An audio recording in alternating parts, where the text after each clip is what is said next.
వాళ్ళ జీవితం నువ్వు రావటమేనా? వాళ్ళు పిలిస్తే నువ్వు రావటమేనా? వాళ్ళు పిలిచేది వస్తా. వాక్యంలో ఉంది, నీ సహోదరుడు 1 మైలు రమ్మంటే 2 మైళ్ళు వెళ్ళు. ఎన్ని మైళ్ళు? 2 మైళ్ళు వెళ్ళాలి. వాళ్ళు పిలిచేది నేను వస్తున్నా. చూసుకుందావు నువ్వు నేను. చాలా మంది ఇప్పుడు పబ్లిసిటీ చేసుకుంటా ఉన్నారు. నేను చూసినట్టయితే ఇన్స్టాలో, ఫేస్బుక్లో, యూట్యూబ్లో నేను దెయ్యాన్ని వదలబడతాను, శక్తులను వదలబడతాను, పారబడతానని చెప్పి పబ్లిసిటీ చేసుకుంటున్నారు. వాటికి మాస్టర్ నేను ఇక్కడ చెప్పాలంటే.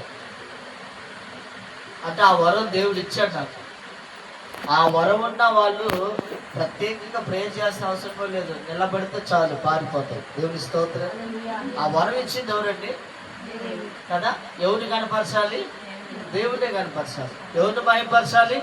దేవుడే భయపరచాలి. దేవుడికైనా వెళ్ళాల్సిన ఘనత, దేవుడికి వెళ్ళాల్సిన మహిమ, దేవుడికి వెళ్ళాల్సినంత కూడా ఈరోజు మనుషులు పొందుకుంటున్నారు. దారుణం కదా. దేవుడు ఈకపోతే అభిషేకం ఎలాగ అభిషేక్తులయ్యో?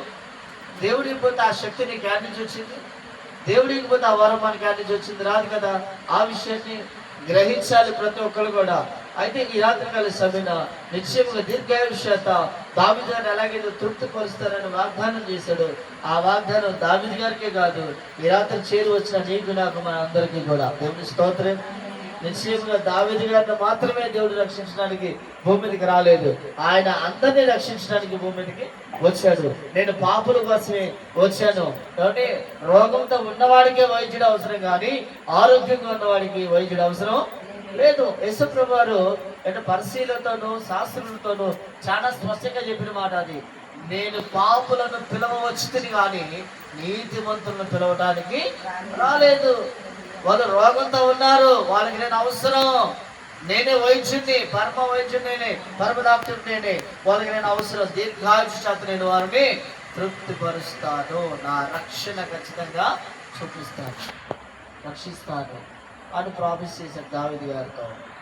అదే వాగ్దానం ఈ రాత్రి మన అందరి మీద నిశ్చయముగా ఏలుబడి చేయును గాక. ఆమేన్. హల్లెలూయా. వాక్యబడికి ఆశీర్వదించబడును గాక. ప్రార్థన చేద్దాం అందరం.